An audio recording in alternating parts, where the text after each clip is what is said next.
12. The Search for the Wicked Witch. The soldier with the green whiskers led them through the streets of the Emerald City until they reached the room where the guardian of the gates lived. This officer unlocked their spectacles to put them back in his great box, and then he politely opened the gate for our friends. "Which road leads to the Wicked Witch of the West?" asked Dorothy. "There is no road," answered the guardian of the gates. "No one ever wishes to go that way." "How, then, are we to find her?" inquired the girl. "That will be easy," replied the man, "for when she knows you are in the country of the Winkies she will find you, and make you all her slaves." "Perhaps not," said the Scarecrow, "for we mean to destroy her." "Oh, that is different," said the guardian of the gates. "No one has ever destroyed her before, so I naturally thought she would make slaves of you, as she has of the rest. But take care, for she is wicked and fierce, and may not allow you to destroy her. Keep to the west, where the sun sets, and you cannot fail to find her." They thanked him and bade him goodbye, and turned toward the west, walking over fields of soft grass dotted here and there with daisies and buttercups. Dorothy still wore the pretty silk dress she had put on in the palace, but now, to her surprise, she found it was no longer green, but pure white. The ribbon around Toto's neck had also lost its green color and was as white as Dorothy's dress. The Emerald City was soon left far behind. As they advanced, the ground became rougher and hillier, for there were no farms nor houses in this country of the West, and the ground was untilled. In the afternoon the sun shone hot in their faces, for there were no trees to offer them shade. So that before night, Dorothy and Toto and the lion were tired, and lay down upon the grass and fell asleep, with the Woodman and the Scarecrow keeping watch. Now the Wicked Witch of the West had but one eye, yet that was as powerful as a telescope, and could see everywhere. So, as she sat in the door of her castle, she happened to look around and saw Dorothy lying asleep, with her friends all about her. They were a long distance off, but the Wicked Witch was angry to find them in her country. So she blew upon a silver whistle that hung around her neck. At once there came running to her from all directions a pack of great wolves. They had long legs and fierce eyes and sharp teeth. "Go to those people," said the witch, "and tear them to pieces." "Are you not going to make them your slaves?" asked the leader of the wolves. "No," she answered, "one is of tin, and one of straw. One is a girl and another a lion. None of them is fit to work, so you may tear them into small pieces." "Very well," said the wolf, and he dashed away at full speed, followed by the others. It was lucky the Scarecrow and the Woodman were wide awake and heard the wolves coming. "This is my fight," said the Woodman, "so get behind me and I will meet them as they come."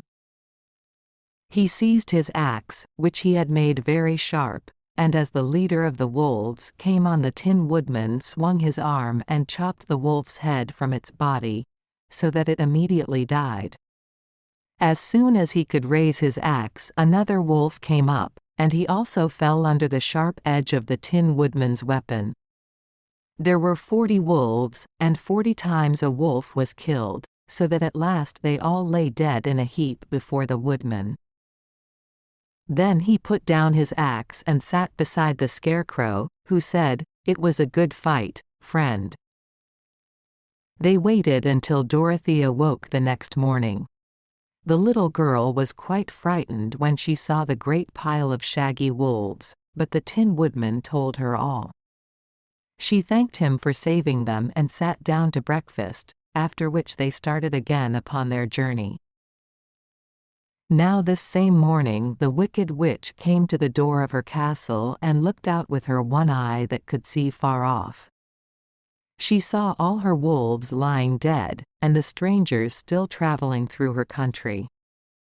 This made her angrier than before, and she blew her silver whistle twice. Straightway a great flock of wild crows came flying toward her, enough to darken the sky. And the wicked witch said to the King Crow, "Fly at once to the strangers. Peck out their eyes and tear them to pieces." The wild crows flew in one great flock toward Dorothy and her companions. When the little girl saw them coming, she was afraid. But the Scarecrow said, "This is my battle, so lie down beside me and you will not be harmed." So they all lay upon the ground except the Scarecrow, and he stood up and stretched out his arms. And when the crows saw him they were frightened, as these birds always are by scarecrows, and did not dare to come any nearer. But the King Crow said, "It is only a stuffed man.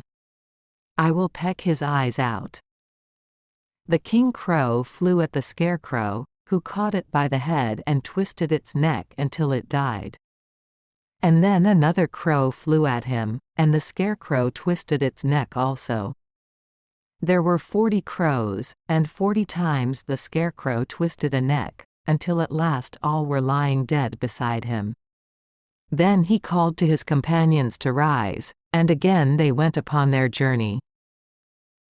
When the wicked witch looked out again and saw all her crows lying in a heap, she got into a terrible rage, and blew 3 times upon her silver whistle.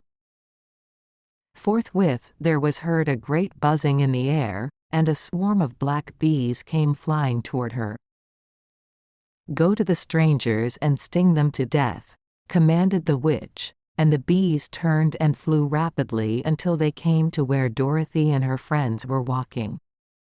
But the woodman had seen them coming, and the Scarecrow had decided what to do. "Take out my straw and scatter it over the little girl and the dog and the lion," he said to the woodman, "and the bees cannot sting them." This the woodman did, and as Dorothy lay close beside the lion and held Toto in her arms, the straw covered them entirely. The bees came and found no one but the woodman to sting, so they flew at him and broke off all their stings against the tin, without hurting the woodman at all.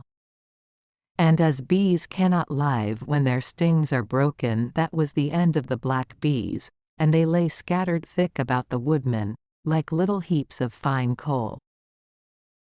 Then Dorothy and the lion got up, and the girl helped the Tin Woodman put the straw back into the Scarecrow again, until he was as good as ever.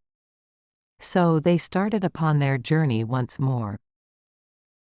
The wicked witch was so angry when she saw her black bees in little heaps like fine coal that she stamped her foot and tore her hair and gnashed her teeth. And then she called a dozen of her slaves, who were the Winkies, and gave them sharp spears, telling them to go to the strangers and destroy them. The Winkies were not a brave people, but they had to do as they were told. So they marched away until they came near to Dorothy. Then the lion gave a great roar and sprang towards them, and the poor Winkies were so frightened that they ran back as fast as they could. When they returned to the castle, the wicked witch beat them well with a strap, and sent them back to their work, after which she sat down to think what she should do next. She could not understand how all her plans to destroy these strangers had failed. But she was a powerful witch, as well as a wicked one, and she soon made up her mind how to act. There was, in her cupboard, a golden cap, with a circle of diamonds and rubies running round it. This golden cap had a charm. Whoever owned it could call 3 times upon the winged monkeys, who would obey any order they were given. But no person could command these strange creatures more than 3 times.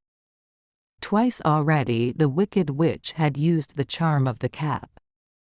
Once was when she had made the Winkies her slaves, and set herself to rule over their country. The winged monkeys had helped her do this. The second time was when she had fought against the great Oz himself, and driven him out of the land of the West. The winged monkeys had also helped her in doing this. Only once more could she use this golden cap, for which reason she did not like to do so until all her other powers were exhausted. But now that her fierce wolves and her wild crows and her stinging bees were gone, and her slaves had been scared away by the cowardly lion, she saw there was only one way left to destroy Dorothy and her friends. So the wicked witch took the golden cap from her cupboard and placed it upon her head. Then she stood upon her left foot and said slowly, "Ep pay, pep pay, cac k." Next she stood upon her right foot and said, "Hill lo, ho lo, hell lo." After this she stood upon both feet and cried in a loud voice, "Ziz zy, zuz zy, zik." Now the charm began to work. The sky was darkened, and a low rumbling sound was heard in the air. There was a rushing of many wings, a great chattering and laughing, and the sun came out of the dark sky to show the wicked witch surrounded by a crowd of monkeys, each with a pair of immense and powerful wings on his shoulders. One, much bigger than the others, seemed to be their leader. He flew close to the witch and said, "You have called us for the third and last time. What do you command?" "Go to the strangers who are within my land and destroy them all except the lion," said the wicked witch. "Bring that beast to me, for I have a mind to harness him like a horse, and make him work." "Your commands shall be obeyed," said the leader. Then, with a great deal of chattering and noise, the winged monkeys flew away to the place where Dorothy and her friends were walking. Some of the monkeys seized the Tin Woodman and carried him through the air until they were over a country thickly covered with sharp rocks. Here they dropped the poor woodman, who fell a great distance to the rocks, where he lay so battered and dented that he could neither move nor groan. Others of the monkeys caught the Scarecrow, and with their long fingers pulled all of the straw out of his clothes and head. They made his hat and boots and clothes into a small bundle and threw it into the top branches of a tall tree. The remaining monkeys threw pieces of stout rope around the lion and wound many coils about his body and head and legs, until he was unable to bite or scratch or struggle in any way. Then they lifted him up and flew away with him to the witch's castle, where he was placed in a small yard with a high iron fence around it, so that he could not escape. But Dorothy they did not harm at all. She stood, with Toto in her arms, watching the sad fate of her comrades and thinking it would soon be her turn. The leader of the winged monkeys flew up to her, his long, hairy arms stretched out and his ugly face grinning terribly. But he saw the mark of the good witch's kiss upon her forehead and stopped short, motioning the others not to touch her.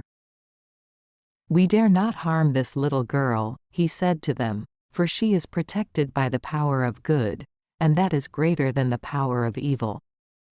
All we can do is to carry her to the castle of the wicked witch and leave her there." So, carefully and gently, they lifted Dorothy in their arms and carried her swiftly through the air until they came to the castle, where they set her down upon the front doorstep. Then the leader said to the witch, "We have obeyed you as far as we were able. The Tin Woodman and the Scarecrow are destroyed, and the lion is tied up in your yard. The little girl we dare not harm, nor the dog she carries in her arms. Your power over our band is now ended, and you will never see us again." Then all the winged monkeys, with much laughing and chattering and noise, flew into the air and were soon out of sight.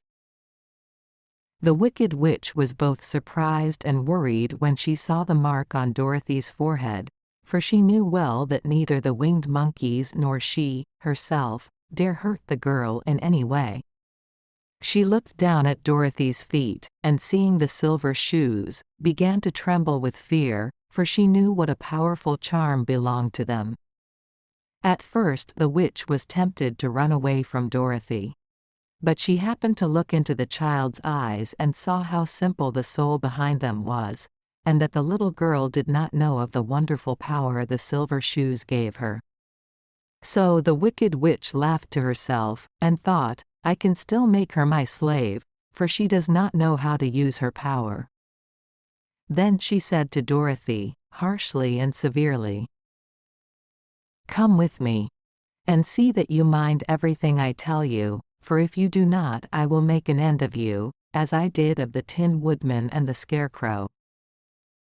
Dorothy followed her through many of the beautiful rooms in her castle until they came to the kitchen, where the witch bade her clean the pots and kettles and sweep the floor and keep the fire fed with wood. Dorothy went to work meekly, with her mind made up to work as hard as she could. For she was glad the Wicked Witch had decided not to kill her. With Dorothy hard at work, the witch thought she would go into the courtyard and harness the cowardly lion like a horse.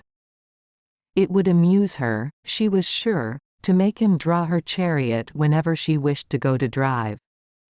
But as she opened the gate, the lion gave a loud roar and bounded at her so fiercely that the witch was afraid, and ran out and shut the gate again. If I cannot harness you, said the witch to the lion, speaking through the bars of the gate, I can starve you. You shall have nothing to eat until you do as I wish. So after that she took no food to the imprisoned lion. But every day she came to the gate at noon and asked, Are you ready to be harnessed like a horse? And the lion would answer, No. If you come in this yard, I will bite you. The reason the lion did not have to do as the witch wished was that every night, while the woman was asleep, Dorothy carried him food from the cupboard.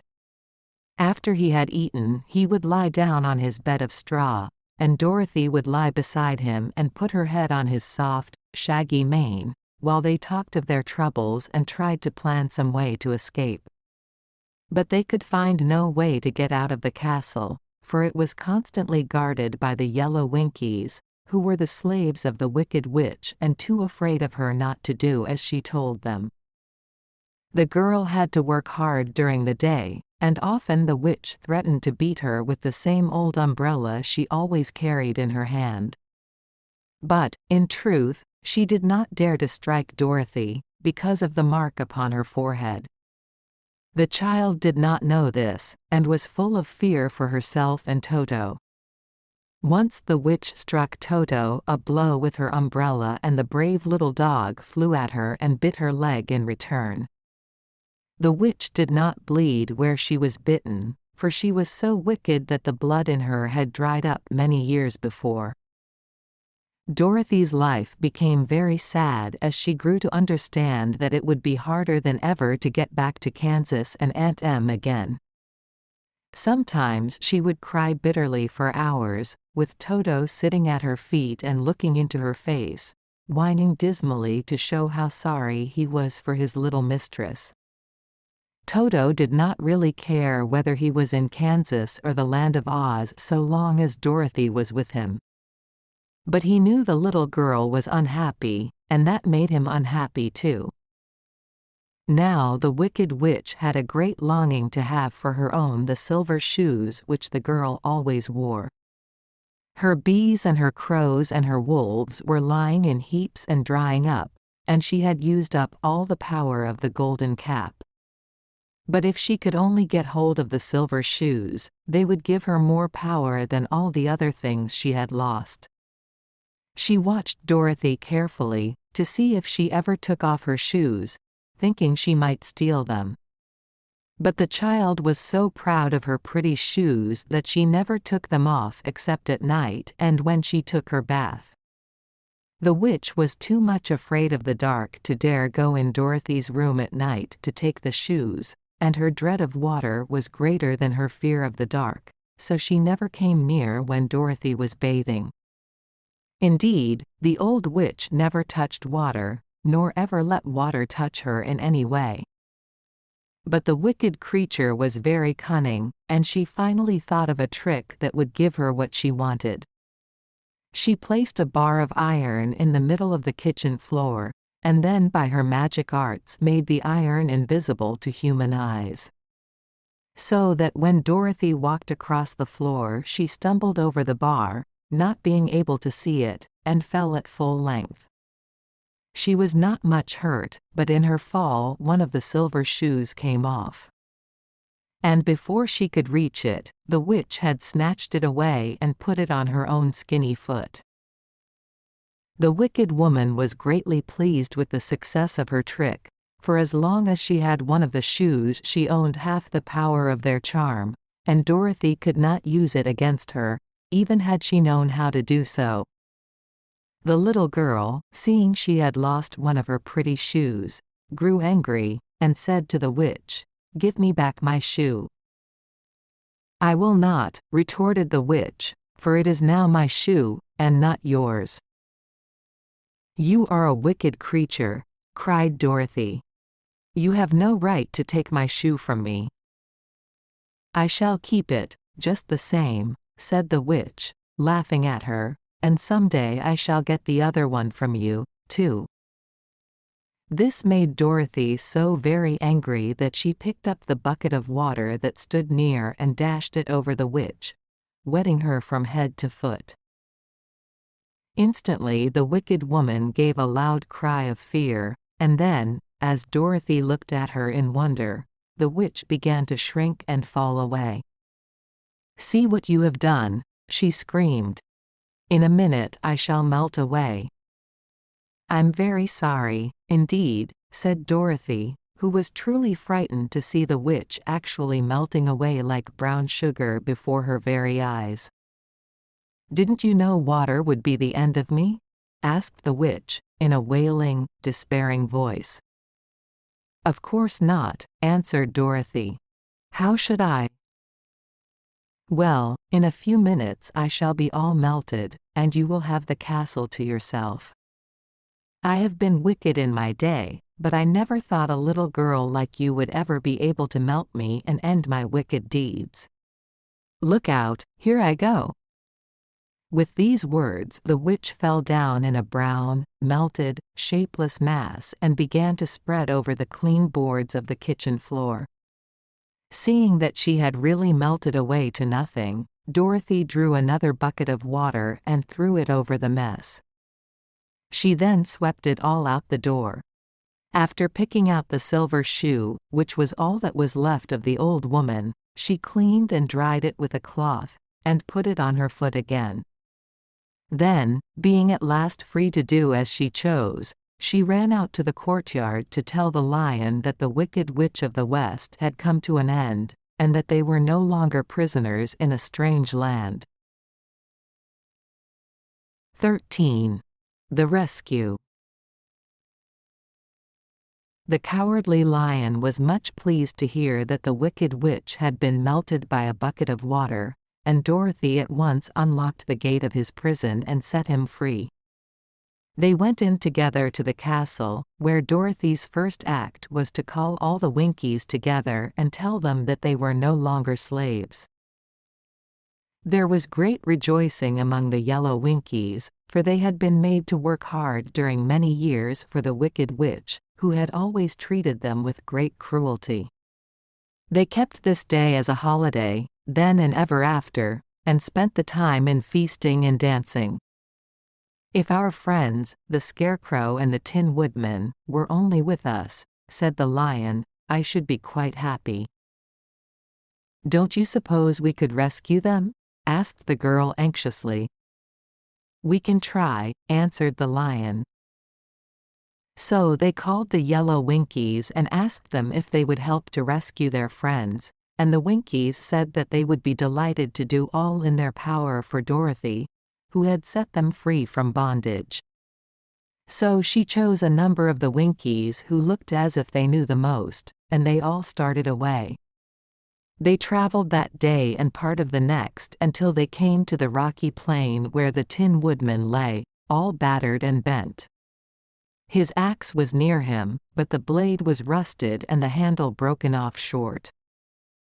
The Winkies lifted him tenderly in their arms, and carried him back to the yellow castle again, Dorothy shedding a few tears by the way at the sad plight of her old friend, and the lion looking sober and sorry. When they reached the castle, Dorothy said to the Winkies, "Are any of your people tinsmiths?" "Oh, yes. Some of us are very good tinsmiths," they told her. "Then bring them to me," she said. And when the tinsmiths came, bringing with them all their tools in baskets, she inquired, "Can you straighten out those dents in the Tin Woodman, and bend him back into shape again, and solder him together where he is broken?" The tinsmiths looked the woodman over carefully and then answered that they thought they could mend him so he would be as good as ever. So they set to work in one of the big yellow rooms of the castle and worked for 3 days and 4 nights, hammering and twisting and bending and soldering and polishing and pounding at the legs and body and head of the Tin Woodman, until at last he was straightened out into his old form, and his joints worked as well as ever. To be sure, there were several patches on him, but the tinsmiths did a good job, and as the woodman was not a vain man, he did not mind the patches at all. When, at last, he walked into Dorothy's room and thanked her for rescuing him, he was so pleased that he wept tears of joy, and Dorothy had to wipe every tear carefully from his face with her apron, so his joints would not be rusted. At the same time, her own tears fell thick and fast at the joy of meeting her old friend again, and these tears did not need to be wiped away.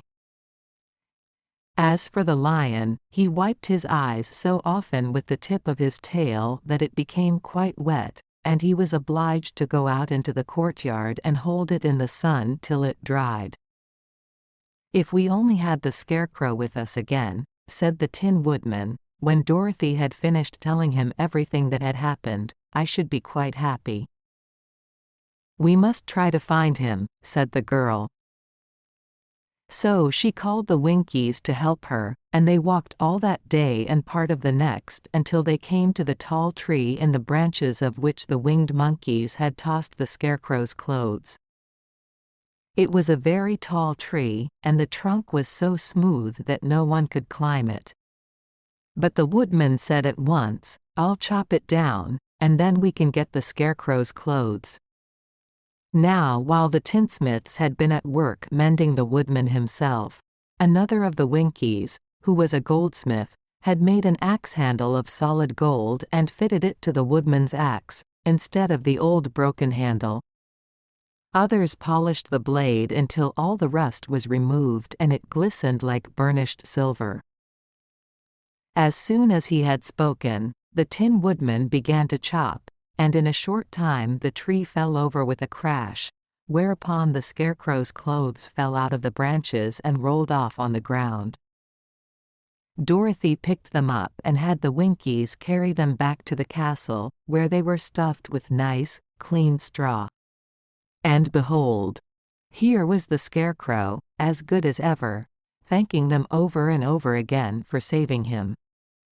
Now that they were reunited, Dorothy and her friends spent a few happy days at the Yellow Castle, where they found everything they needed to make them comfortable. But one day the girl thought of Aunt Em, and said, "We must go back to Oz, and claim his promise." "Yes," said the woodman, "at last I shall get my heart." "And I shall get my brains," added the Scarecrow joyfully. "And I shall get my courage," said the lion thoughtfully. "And I shall get back to Kansas," cried Dorothy, clapping her hands. "Oh, let us start for the Emerald City tomorrow."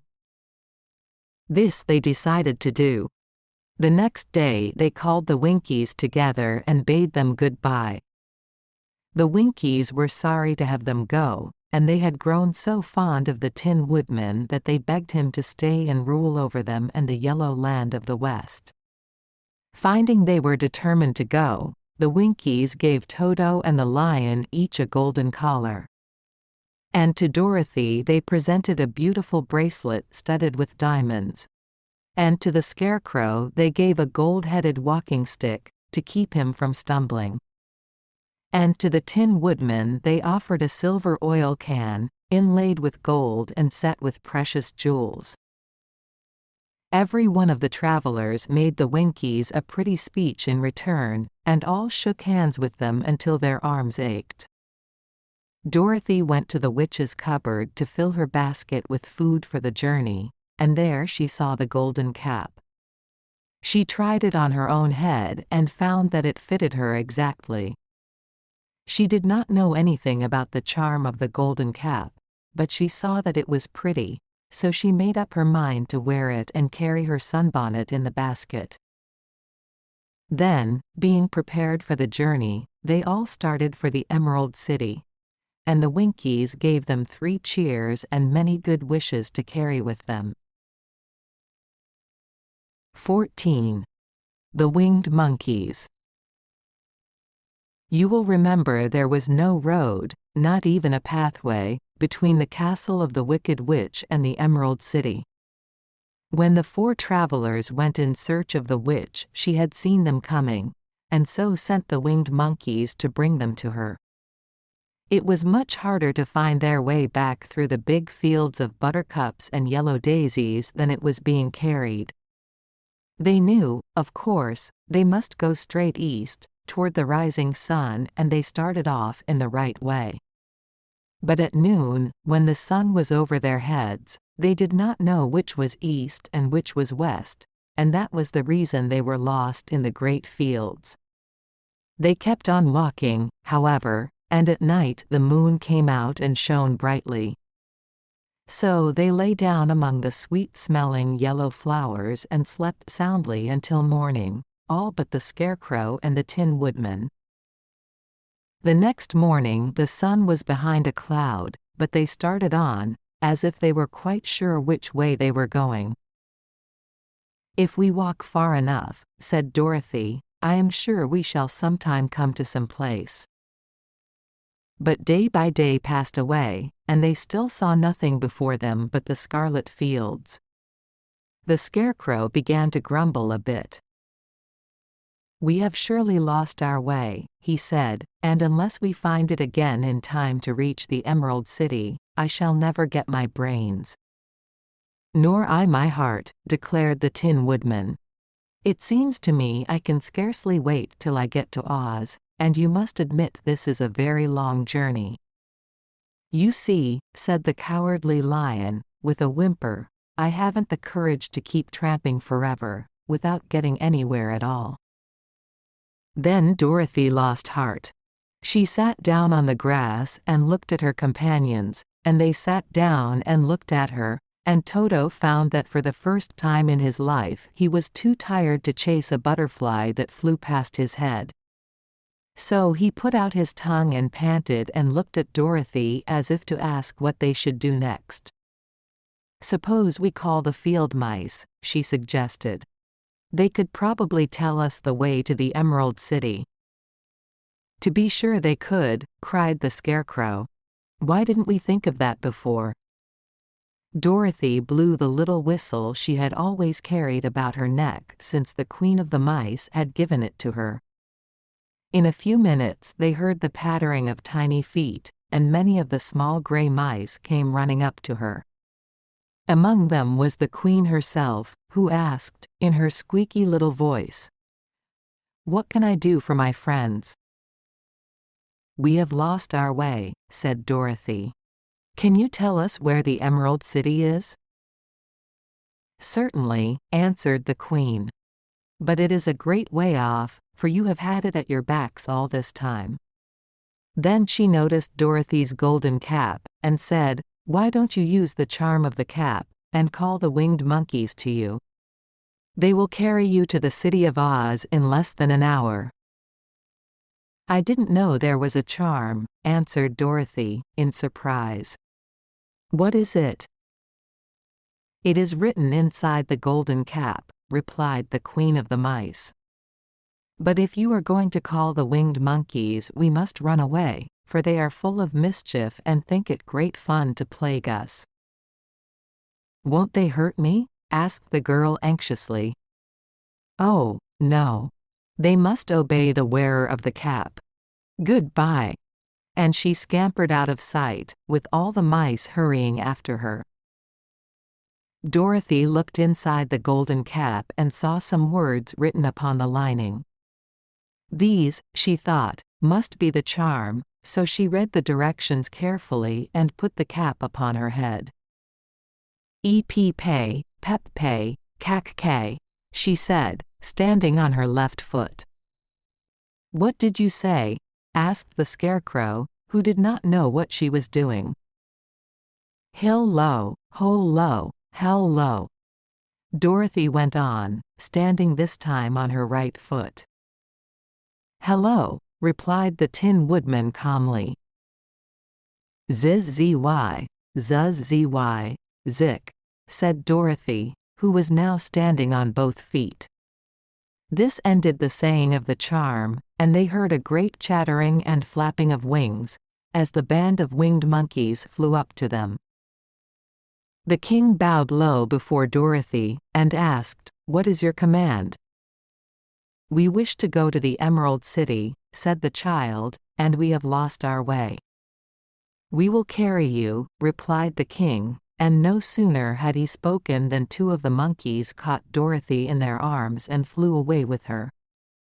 Others took the Scarecrow and the Woodman and the Lion, and one little monkey seized Toto and flew after them, although the dog tried hard to bite him. The Scarecrow and the Tin Woodman were rather frightened at first, for they remembered how badly the winged monkeys had treated them before. But they saw that no harm was intended, so they rode through the air quite cheerfully, and had a fine time looking at the pretty gardens and woods far below them.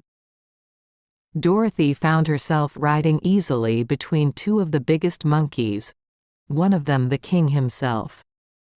They had made a chair of their hands and were careful not to hurt her. Why do you have to obey the charm of the golden cap? She asked. That is a long story, answered the king, with a winged laugh. But as we have a long journey before us, I will pass the time by telling you about it, if you wish. I shall be glad to hear it, she replied. Once, began the leader, we were a free people, living happily in the great forest, flying from tree to tree, eating nuts and fruit, and doing just as we pleased without calling anybody master. Perhaps some of us were rather too full of mischief at times, flying down to pull the tails of the animals that had no wings, chasing birds, and throwing nuts at the people who walked in the forest. But we were careless and happy and full of fun, and enjoyed every minute of the day. This was many years ago, long before Oz came out of the clouds to rule over this land. There lived here then, away at the north, a beautiful princess, who was also a powerful sorceress. All her magic was used to help the people, and she was never known to hurt anyone who was good. Her name was Galette, and she lived in a handsome palace built from great blocks of ruby. Everyone loved her, but her greatest sorrow was that she could find no one to love in return, since all the men were much too stupid and ugly to mate with one so beautiful and wise. At last, however, she found a boy who was handsome and manly and wise beyond his years. Galette made up her mind that when he grew to be a man she would make him her husband, so she took him to her ruby palace and used all her magic powers to make him as strong and good and lovely as any woman could wish. When he grew to manhood, Quailala, as he was called, was said to be the best and wisest man in all the land, while his manly beauty was so great that Galette loved him dearly, and hastened to make everything ready for the wedding. My grandfather was at that time the king of the winged monkeys which lived in the forest near Galet's palace, and the old fellow loved a joke better than a good dinner. One day, just before the wedding, my grandfather was flying out with his band when he saw Quaylala walking beside the river. He was dressed in a rich costume of pink silk and purple velvet, and my grandfather thought he would see what he could do. At his word, the band flew down and seized Quaylala, carried him in their arms until they were over the middle of the river, and then dropped him into the water. "Swim out, my fine fellow," cried my grandfather, "and see if the water has spotted your clothes." Quaylala was much too wise not to swim, and he was not in the least spoiled by all his good fortune. He laughed, when he came to the top of the water, and swam in to shore. But when Galet came running out to him, she found his silks and velvet all ruined by the river. The princess was angry, and she knew, of course, who did it. She had all the winged monkeys brought before her, and she said at first that their wings should be tied and they should be treated as they had treated Quaylala, and dropped in the river. But my grandfather pleaded hard, for he knew the monkeys would drown in the river with their wings tied, and Quaylala said a kind word for them also. So that Galet finally spared them, on condition that the winged monkeys should ever after do 3 times the bidding of the owner of the golden cap. This cap had been made for a wedding present to Quaylala, and it is said to have cost the princess half her kingdom. Of course my grandfather and all the other monkeys at once agreed to the condition, and that is how it happens that we are 3 times the slaves of the owner of the golden cap, whosoever he may be. "And what became of them?" asked Dorothy, who had been greatly interested in the story. "Quaylala being the first owner of the golden cap," replied the monkey, "he was the first to lay his wishes upon us. As his bride could not bear the sight of us, he called us all to him in the forest after he had married her and ordered us always to keep where she could never again set eyes on a winged monkey, which we were glad to do, for we were all afraid of her. This was all we ever had to do until the golden cap fell into the hands of the wicked witch of the West, who made us enslave the Winkies, and afterward drive Oz himself out of the land of the West. Now the golden cap is yours, and 3 times you have the right to lay your wishes upon us." As the Monkey King finished his story, Dorothy looked down and saw the green, shining walls of the Emerald City before them. She wondered at the rapid flight of the monkeys, but was glad the journey was over. The strange creatures set the travelers down carefully before the gate of the city. The king bowed low to Dorothy, and then flew swiftly away, followed by all his band. "That was a good ride," said the little girl. "Yes, and a quick way out of our troubles," replied the lion. "How lucky it was you brought away that wonderful cap." 15. The Discovery of Oz, the Terrible. The 4 travelers walked up to the great gate of Emerald City and rang the bell. After ringing several times, it was opened by the same guardian of the gates they had met before. "What? Are you back again?" he asked, in surprise. "Do you not see us?" answered the Scarecrow. "But I thought you had gone to visit the Wicked Witch of the West." "We did visit her," said the Scarecrow. "And she let you go again?" asked the man, in wonder. "She could not help it, for she is melted," explained the Scarecrow. "Melted? Well, that is good news, indeed," said the man. "Who melted her?" "It was Dorothy," said the lion gravely. "Good gracious!" exclaimed the man, and he bowed very low indeed before her. Then he led them into his little room and locked the spectacles from the great box on all their eyes, just as he had done before. Afterward they passed on through the gate into the Emerald City. When the people heard from the guardian of the gates that Dorothy had melted the Wicked Witch of the West, they all gathered around the travelers and followed them in a great crowd to the Palace of Oz. The soldier with the green whiskers was still on guard before the door, but he let them in at once, and they were again met by the beautiful green girl, who showed each of them to their old rooms at once, so they might rest until the great Oz was ready to receive them. The soldier had the news carried straight to Oz that Dorothy and the other travelers had come back again, after destroying the Wicked Witch. But Oz made no reply. They thought the great wizard would send for them at once, but he did not. They had no word from him the next day, nor the next, nor the next. The waiting was tiresome and wearing, and at last they grew vexed that Oz should treat them in so poor a fashion, after sending them to undergo hardships and slavery.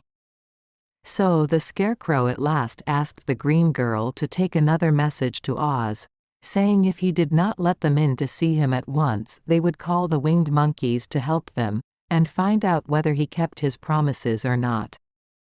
When the wizard was given this message he was so frightened that he sent word for them to come to the throne room at 4 minutes after 9 o'clock the next morning. He had once met the winged monkeys in the land of the West, and he did not wish to meet them again. The 4 travelers passed a sleepless night, each thinking of the gift Oz had promised to bestow on him. Dorothy fell asleep only once, and then she dreamed she was in Kansas, where Aunt Em was telling her how glad she was to have her little girl at home again. Promptly at 9 o'clock the next morning the green-whiskered soldier came to them, and 4 minutes later they all went into the throne room of the great Oz. Of course each one of them expected to see the wizard in the shape he had taken before, and all were greatly surprised when they looked about and saw no one at all in the room. They kept close to the door and closer to one another, for the stillness of the empty room was more dreadful than any of the forms they had seen Oz take.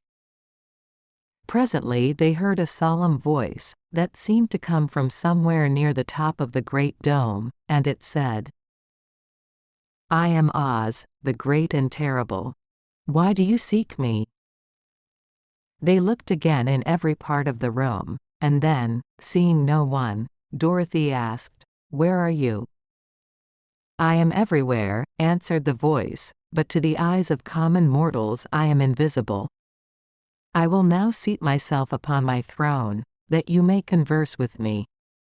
Indeed, the voice seemed just then to come straight from the throne itself. So they walked toward it and stood in a row while Dorothy said, "We have come to claim our promise, O Oz." "What promise?" asked Oz. "You promised to send me back to Kansas when the Wicked Witch was destroyed," said the girl. "And you promised to give me brains," said the Scarecrow. "And you promised to give me a heart," said the Tin Woodman. "And you promised to give me courage," said the Cowardly Lion. "Is the Wicked Witch really destroyed?" asked the voice, and Dorothy thought it trembled a little. "Yes," she answered, "I melted her with a bucket of water." "Dear me," said the voice, "how sudden.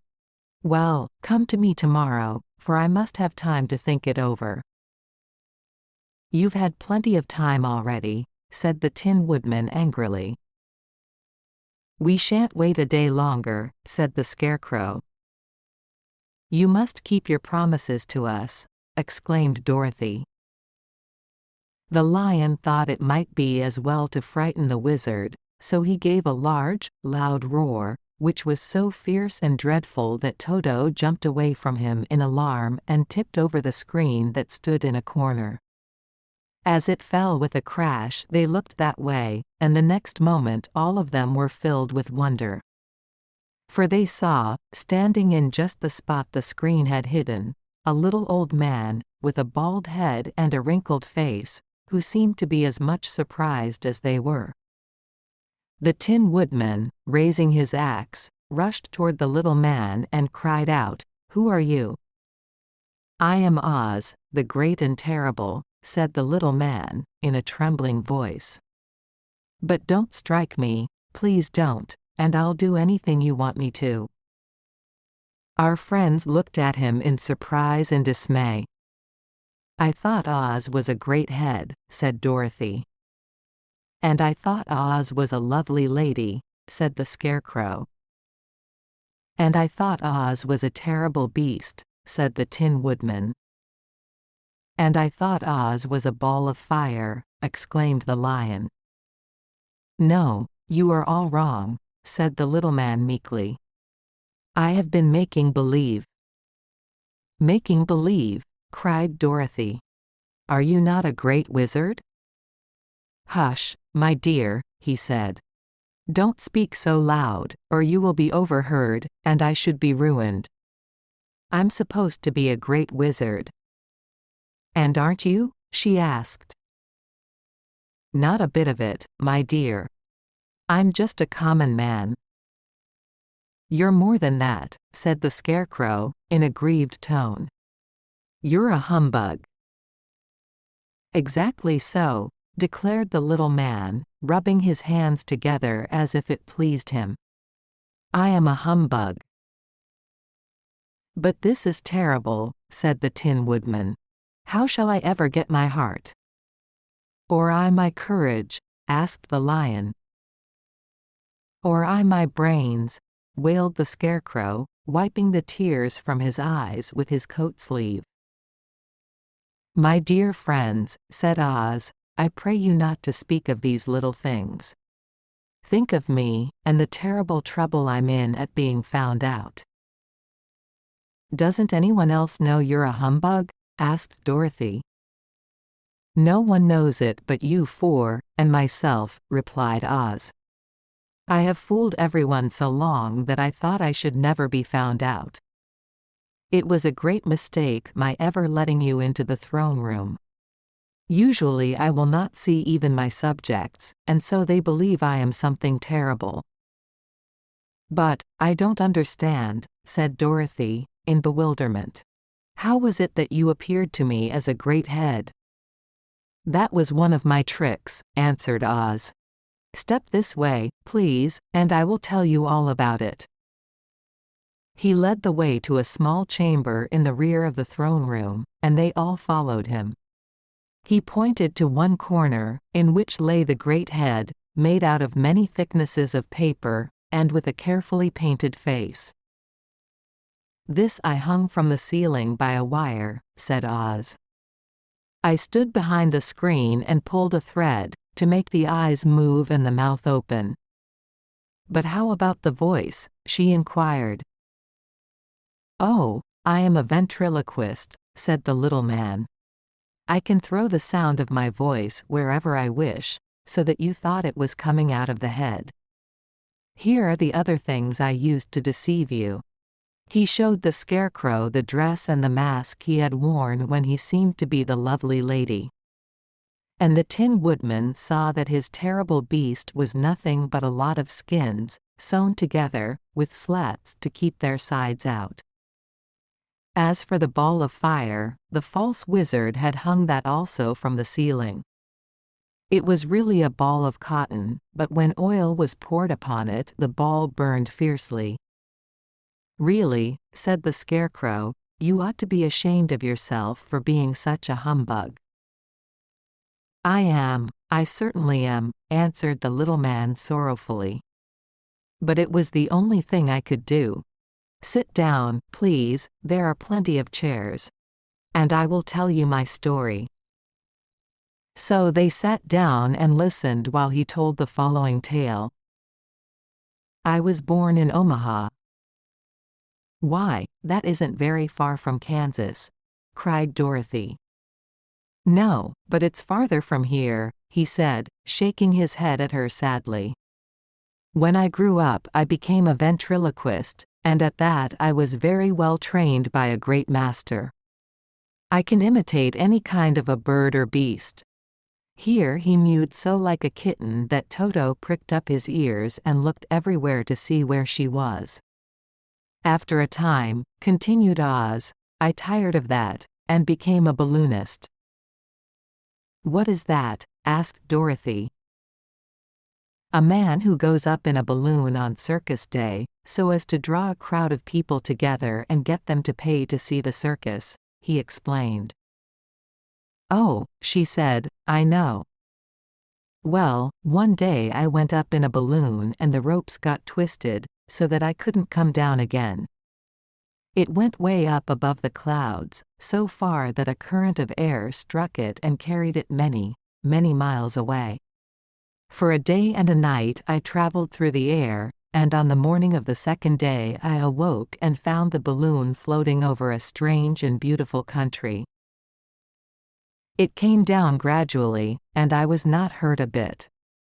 But I found myself in the midst of a strange people, who, seeing me come from the clouds, thought I was a great wizard. Of course I let them think so, because they were afraid of me, and promised to do anything I wished them to.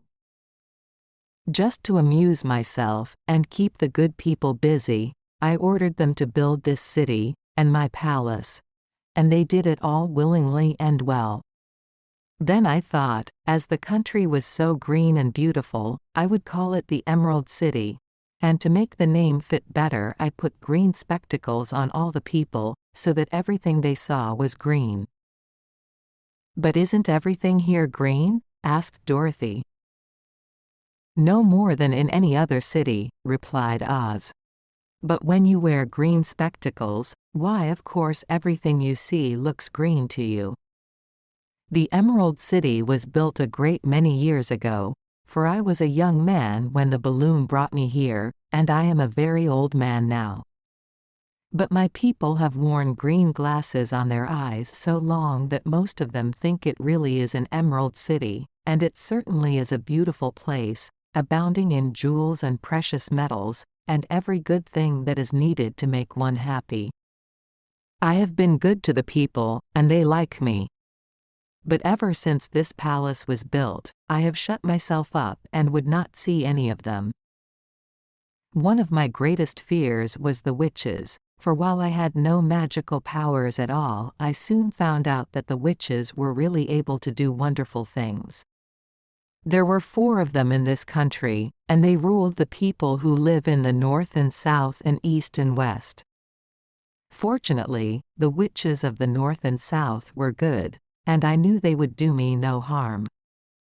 But the witches of the east and west were terribly wicked, and had they not thought I was more powerful than they themselves, they would surely have destroyed me. As it was, I lived in deadly fear of them for many years. So you can imagine how pleased I was when I heard your house had fallen on the wicked witch of the east. When you came to me, I was willing to promise anything if you would only do away with the other witch. But, now that you have melted her, I am ashamed to say that I cannot keep my promises. I think you are a very bad man, said Dorothy. Oh, no, my dear. I'm really a very good man, but I'm a very bad wizard, I must admit. Can't you give me brains? Asked the Scarecrow. You don't need them. You are learning something every day. A baby has brains, but it doesn't know much. Experience is the only thing that brings knowledge, and the longer you are on Earth, the more experience you are sure to get. That may all be true, said the Scarecrow, but I shall be very unhappy unless you give me brains. The false wizard looked at him carefully. Well, he said with a sigh, I'm not much of a magician, as I said. But if you will come to me tomorrow morning, I will stuff your head with brains. I cannot tell you how to use them, however. You must find that out for yourself. Oh, thank you, cried the Scarecrow. I'll find a way to use them, never fear. But how about my courage? Asked the Lion anxiously. You have plenty of courage, I am sure, answered Oz. All you need is confidence in yourself. There is no living thing that is not afraid when it faces danger.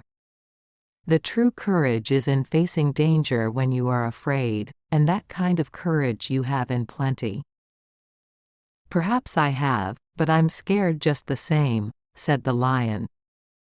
I shall really be very unhappy unless you give me the sort of courage that makes one forget he is afraid.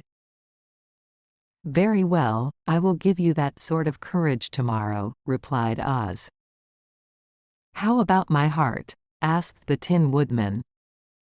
Why, as for that, answered Oz, I think you are wrong to want a heart. It makes most people unhappy. If you only knew it, you are in luck not to have a heart. That must be a matter of opinion, said the Tin Woodman. For my part, I will bear all the unhappiness without a murmur, if you will give me the heart. Very well, answered Oz meekly. Come to me tomorrow and you shall have a heart. I have played wizard for so many years that I may as well continue the part a little longer. And now, said Dorothy, how am I to get back to Kansas? We shall have to think about that, replied the little man. Give me 2 or 3 days to consider the matter and I'll try to find a way to carry you over the desert. In the meantime you shall all be treated as my guests, and while you live in the palace my people will wait upon you and obey your slightest wish. There is only one thing I ask in return for my help, such as it is. You must keep my secret and tell no one I am a humbug. They agreed to say nothing of what they had learned, and went back to their rooms in high spirits. Even Dorothy had hope that the great and terrible humbug, as she called him, would find a way to send her back to Kansas, and if he did she was willing to forgive him everything. 16. The Magic Art of the Great Humbug. Next morning the Scarecrow said to his friends, Congratulate me. I am going to Oz to get my brains at last. When I return I shall be as other men are. I have always liked you as you were, said Dorothy simply. It is kind of you to like a scarecrow, he replied. But surely you will think more of me when you hear the splendid thoughts my new brain is going to turn out. Then he said good-bye to them all in a cheerful voice and went to the throne room, where he rapped upon the door. Come in, said Oz. The Scarecrow went in and found the little man sitting down by the window, engaged in deep thought. I have come for my brains, remarked the Scarecrow, a little uneasily. Oh, yes. Sit down in that chair, please, replied Oz. You must excuse me for taking your head off, but I shall have to do it in order to put your brains in their proper place. That's all right, said the Scarecrow. You are quite welcome to take my head off, as long as it will be a better one when you put it on again. So the wizard unfastened his head and emptied out the straw. Then he entered the back room and took up a measure of bran, which he mixed with a great many pins and needles. Having shaken them together thoroughly, he filled the top of the Scarecrow's head with the mixture and stuffed the rest of the space with straw, to hold it in place. When he had fastened the Scarecrow's head on his body again, he said to him, Hereafter you will be a great man, for I have given you a lot of brand new brains. The Scarecrow was both pleased and proud at the fulfillment of his greatest wish, and having thanked Oz warmly he went back to his friends. Dorothy looked at him curiously. His head was quite bulged out at the top with brains. How do you feel? She asked. I feel wise indeed, he answered earnestly. When I get used to my brains I shall know everything. Why are those needles and pins sticking out of your head? Asked the Tin Woodman. That is proof that he is sharp, remarked the lion. "Well, I must go to Oz and get my heart," said the woodman. So he walked to the throne room and knocked at the door. "Come in," called Oz, and the woodman entered and said, "I have come for my heart." "Very well," answered the little man. "But I shall have to cut a hole in your breast, so I can put your heart in the right place. I hope it won't hurt you." "Oh, no," answered the woodman. "I shall not feel it at all." So Oz brought a pair of tinsmith's shears and cut a small, square hole in the left side of the Tin Woodman's breast. Then, going to a chest of drawers, he took out a pretty heart, made entirely of silk and stuffed with sawdust. "Isn't it a beauty?" he asked. "It is, indeed," replied the woodman, who was greatly pleased. "But is it a kind heart?" "Oh, very," answered Oz. He put the heart in the woodman's breast and then replaced the square of tin, soldering it neatly together where it had been cut. "There," said he. "Now you have a heart that any man might be proud of. I'm sorry I had to put a patch on your breast, but it really couldn't be helped." "Never mind the patch," exclaimed the happy woodman. "I am very grateful to you, and shall never forget your kindness." "Don't speak of it," replied Oz. Then the Tin Woodman went back to his friends, who wished him every joy on account of his good fortune. The lion now walked to the throne room and knocked at the door. "Come in," said Oz. "I have come for my courage," announced the lion, entering the room. "Very well," answered the little man. "I will get it for you." He went to a cupboard and reaching up to a high shelf took down a square green bottle, the contents of which he poured into a green gold dish, beautifully carved. Placing this before the cowardly lion, who sniffed at it as if he did not like it, the wizard said, "Drink." "What is it?" asked the lion. "Well," answered Oz, "if it were inside of you, it would be courage. You know, of course, that courage is always inside one. So that this really cannot be called courage until you have swallowed it. Therefore I advise you to drink it as soon as possible." The lion hesitated no longer, but drank till the dish was empty. "How do you feel now?" asked Oz. "Full of courage," replied the lion, who went joyfully back to his friends to tell them of his good fortune. Oz, left to himself, smiled to think of his success in giving the Scarecrow and the Tin Woodman and the lion exactly what they thought they wanted. "How can I help being a humbug," he said, "when all these people make me do things that everybody knows can't be done?" It was easy to make the Scarecrow and the lion and the woodman happy, because they imagined I could do anything. But it will take more than imagination to carry Dorothy back to Kansas, and I'm sure I don't know how it can be done. 17. How the balloon was launched. For 3 days Dorothy heard nothing from Oz. These were sad days for the little girl, although her friends were all quite happy and contented. The Scarecrow told them there were wonderful thoughts in his head. But he would not say what they were because he knew no one could understand them but himself. When the Tin Woodman walked about, he felt his heart rattling around in his breast. And he told Dorothy he had discovered it to be a kinder and more tender heart than the one he had owned when he was made of flesh. The lion declared he was afraid of nothing on earth, and would gladly face an army or a dozen of the fierce Kalidas. Thus each of the little party was satisfied except Dorothy, who longed more than ever to get back to Kansas. On the 4th day, to her great joy, Oz sent for her, and when she entered the throne room he greeted her pleasantly. "Sit down, my dear."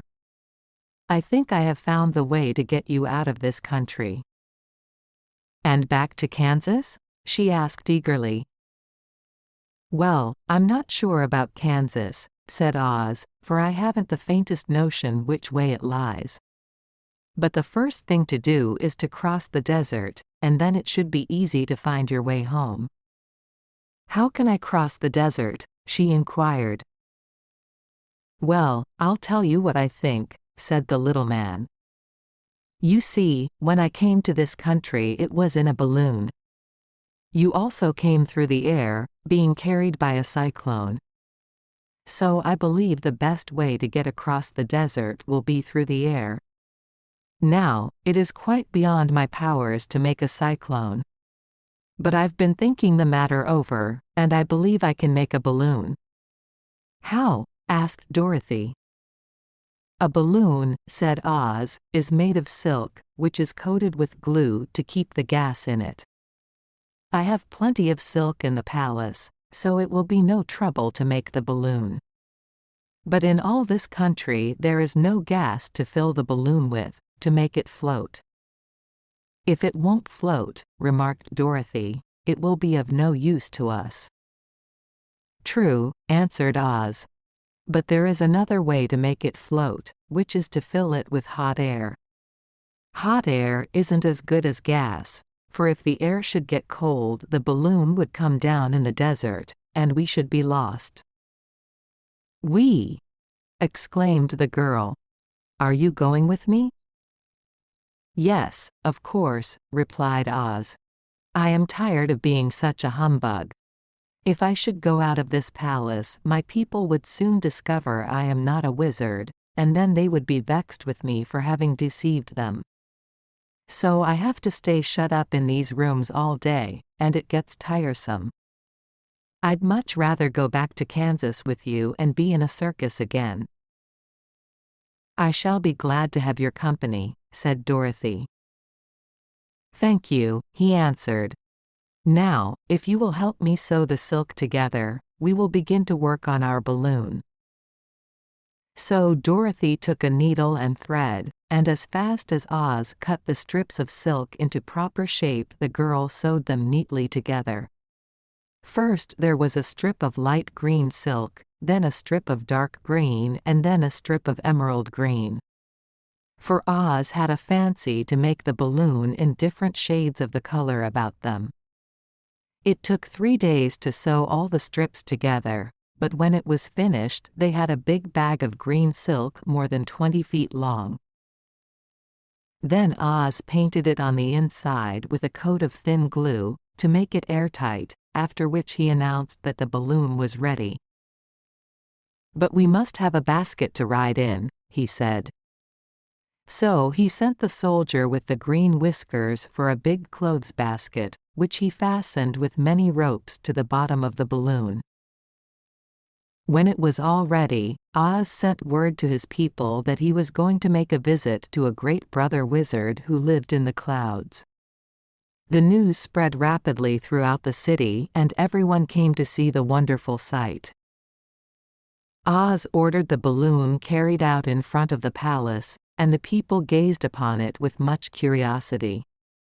The Tin Woodman had chopped a big pile of wood, and now he made a fire of it, and Oz held the bottom of the balloon over the fire so that the hot air that arose from it would be caught in the silken bag. Gradually the balloon swelled out and rose into the air, until finally the basket just touched the ground. Then Oz got into the basket and said to all the people in a loud voice, "I am now going away to make a visit. While I am gone, the Scarecrow will rule over you. I command you to obey him as you would me." The balloon was by this time tugging hard at the rope that held it to the ground, for the air within it was hot, and this made it so much lighter in weight than the air without that it pulled hard to rise into the sky. "Come, Dorothy," cried the wizard. "Hurry up, or the balloon will fly away." "I can't find Toto anywhere," replied Dorothy, who did not wish to leave her little dog behind. Toto had run into the crowd to bark at a kitten, and Dorothy at last found him. She picked him up and ran towards the balloon. She was within a few steps of it, and Oz was holding out his hands to help her into the basket, when, crack, went the ropes, and the balloon rose into the air without her. "Come back," she screamed. "I want to go, too." "I can't come back, my dear," called Oz from the basket. "Goodbye." "Goodbye," shouted everyone, and all eyes were turned upward to where the wizard was riding in the basket, rising every moment farther and farther into the sky. And that was the last any of them ever saw of Oz, the wonderful wizard, though he may have reached Omaha safely, and be there now, for all we know. But the people remembered him lovingly, and said to one another, "Oz was always our friend. When he was here he built for us this beautiful Emerald City, and now he is gone he has left the wise Scarecrow to rule over us." Still, for many days they grieved over the loss of the wonderful wizard, and would not be comforted. 18. Away to the south. Dorothy wept bitterly at the passing of her hope to get home to Kansas again. But when she thought it all over, she was glad she had not gone up in a balloon. And she also felt sorry at losing Oz, and so did her companions. The Tin Woodman came to her and said, "Truly I should be ungrateful if I failed to mourn for the man who gave me my lovely heart. I should like to cry a little because Oz is gone, if you will kindly wipe away my tears, so that I shall not rust." "With pleasure," she answered, and brought a towel at once. Then the Tin Woodman wept for several minutes, and she watched the tears carefully and wiped them away with the towel.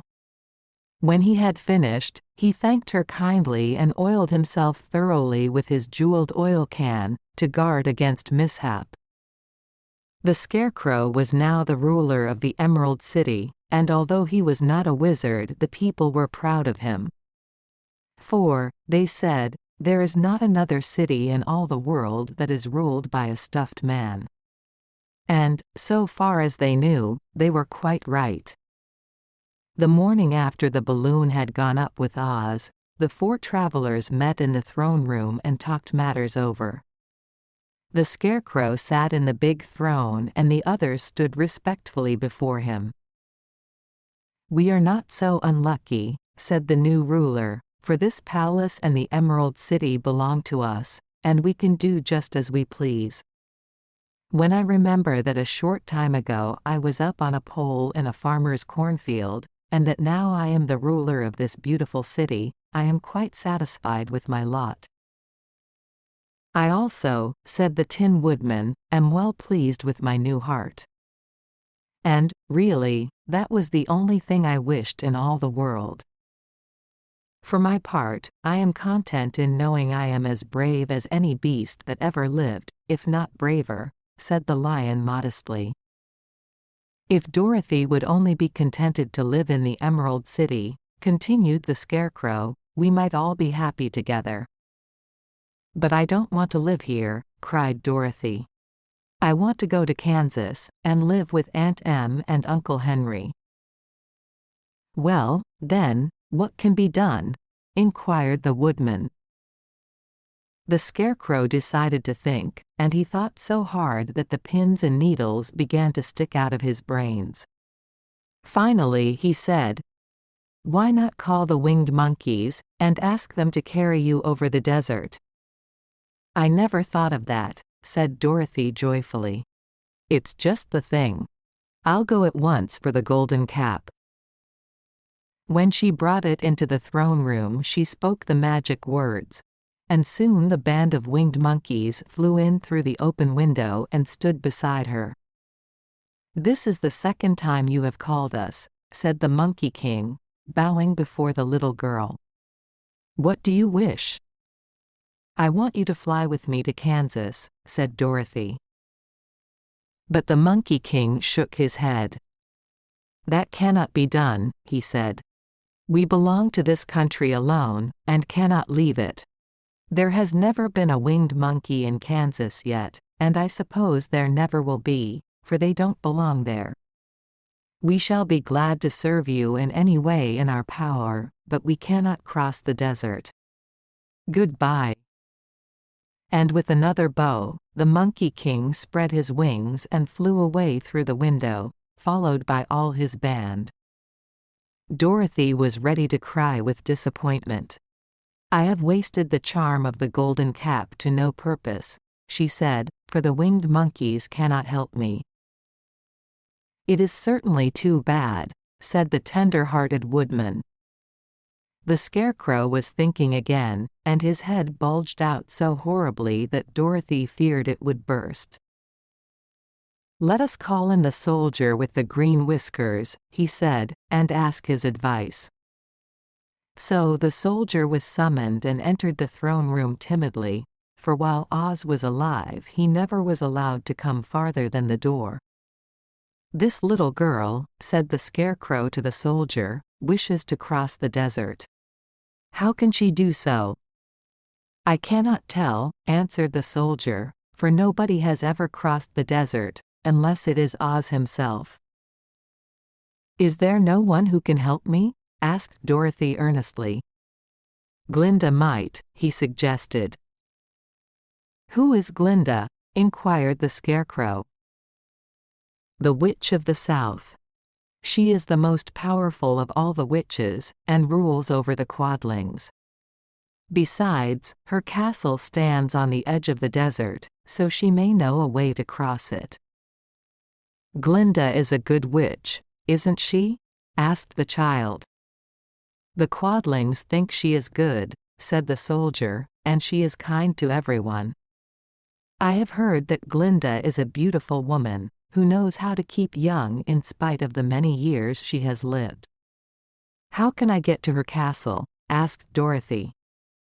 "The road is straight to the south," he answered, "but it is said to be full of dangers to travelers. There are wild beasts in the woods, and a race of queer men who do not like strangers to cross their country. For this reason none of the Quadlings ever come to the Emerald City." The soldier then left them and the Scarecrow said, "It seems, in spite of dangers, that the best thing Dorothy can do is to travel to the land of the South and ask Glinda to help her. For, of course, if Dorothy stays here she will never get back to Kansas." "You must have been thinking again," remarked the Tin Woodman. "I have," said the Scarecrow. "I shall go with Dorothy," declared the Lion, "for I am tired of your city and long for the woods and the country again. I am really a wild beast, you know. Besides, Dorothy will need someone to protect her." "That is true," agreed the Woodman. "My axe may be of service to her. So I also will go with her to the land of the South." "When shall we start?" asked the Scarecrow. "Are you going?" they asked, in surprise. "Certainly. If it wasn't for Dorothy I should never have had brains. She lifted me from the pole in the cornfield and brought me to the Emerald City. So my good luck is all due to her, and I shall never leave her until she starts back to Kansas for good and all." "Thank you," said Dorothy gratefully. "You are all very kind to me. But I should like to start as soon as possible." "We shall go tomorrow morning," returned the Scarecrow. "So now let us all get ready, for it will be a long journey." 19. Attacked by the Fighting Trees. The next morning Dorothy kissed the pretty green girl goodbye, and they all shook hands with the soldier with the green whiskers, who had walked with them as far as the gate. When the guardian of the gate saw them again he wondered greatly that they could leave the beautiful city to get into new trouble. But he at once unlocked their spectacles, which he put back into the green box, and gave them many good wishes to carry with them. "You are now our ruler," he said to the Scarecrow. "So you must come back to us as soon as possible." "I certainly shall if I am able," the Scarecrow replied. "But I must help Dorothy to get home, first." As Dorothy bade the good-natured guardian a last farewell, she said, "I have been very kindly treated in your lovely city, and everyone has been good to me. I cannot tell you how grateful I am." "Don't try, my dear," he answered. "We should like to keep you with us, but if it is your wish to return to Kansas, I hope you will find a way." He then opened the gate of the outer wall, and they walked forth and started upon their journey. The sun shone brightly as our friends turned their faces toward the land of the south. They were all in the best of spirits, and laughed and chatted together. Dorothy was once more filled with the hope of getting home, and the Scarecrow and the Tin Woodman were glad to be of use to her. As for the lion, he sniffed the fresh air with delight and whisked his tail from side to side in pure joy at being in the country again, while Toto ran around them and chased the moths and butterflies, barking merrily all the time. "City life does not agree with me at all," remarked the lion, as they walked along at a brisk pace. "I have lost much flesh since I lived there, and now I am anxious for a chance to show the other beasts how courageous I have grown." They now turned and took a last look at the Emerald City. All they could see was a mass of towers and steeples behind the green walls, and high up above everything the spires and dome of the Palace of Oz. "Oz was not such a bad wizard, after all," said the Tin Woodman, as he felt his heart rattling around in his breast. "He knew how to give me brains, and very good brains, too," said the Scarecrow. "If Oz had taken a dose of the same courage he gave me," added the lion, "he would have been a brave man." Dorothy said nothing. Oz had not kept the promise he made her, but he had done his best, so she forgave him. As he said, he was a good man, even if he was a bad wizard. The first day's journey was through the green fields and bright flowers that stretched about the Emerald City on every side. They slept that night on the grass, with nothing but the stars over them. And they rested very well indeed. In the morning they traveled on until they came to a thick wood. There was no way of going around it, for it seemed to extend to the right and left as far as they could see. And, besides, they did not dare change the direction of their journey for fear of getting lost. So they looked for the place where it would be easiest to get into the forest. The Scarecrow, who was in the lead, finally discovered a big tree with such wide-spreading branches that there was room for the party to pass underneath. So he walked forward to the tree, but just as he came under the first branches they bent down and twined around him, and the next minute he was raised from the ground and flung headlong among his fellow travelers. This did not hurt the Scarecrow, but it surprised him, and he looked rather dizzy when Dorothy picked him up. "Here is another space between the trees, called the lion." "Let me try it first," said the Scarecrow, "for it doesn't hurt me to get thrown about." He walked up to another tree, as he spoke, but its branches immediately seized him and tossed him back again. "This is strange," exclaimed Dorothy. "What shall we do?" "The trees seem to have made up their minds to fight us, and stop our journey," remarked the lion. "I believe I will try it myself," said the woodman, and shouldering his axe, he marched up to the first tree that had handled the Scarecrow so roughly. When a big branch bent down to seize him, the woodman chopped at it so fiercely that he cut it in two. At once the tree began shaking all its branches as if in pain, and the Tin Woodman passed safely under it. "Come on," he shouted to the others. "Be quick!" They all ran forward and passed under the tree without injury, except Toto, who was caught by a small branch and shaken until he howled. But the woodman promptly chopped off the branch and set the little dog free. The other trees of the forest did nothing to keep them back, so they made up their minds that only the first row of trees could bend down their branches, and that probably these were the policemen of the forest, and given this wonderful power in order to keep strangers out of it. The four travelers walked with ease through the trees until they came to the farther edge of the wood. Then, to their surprise, they found before them a high wall which seemed to be made of white china. It was smooth, like the surface of a dish, and higher than their heads. "What shall we do now?" asked Dorothy. "I will make a ladder," said the Tin Woodman, "for we certainly must climb over the wall." 20. The Dainty China Country. While the woodman was making a ladder from wood which he found in the forest, Dorothy lay down and slept, for she was tired by the long walk. The lion also curled himself up to sleep and Toto lay beside him. The Scarecrow watched the woodman while he worked, and said to him, "I cannot think why this wall is here, nor what it is made of."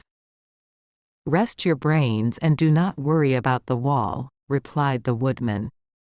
"When we have climbed over it, we shall know what is on the other side." After a time the ladder was finished. It looked clumsy, but the Tin Woodman was sure it was strong and would answer their purpose. The Scarecrow waked Dorothy and the lion and Toto, and told them that the ladder was ready.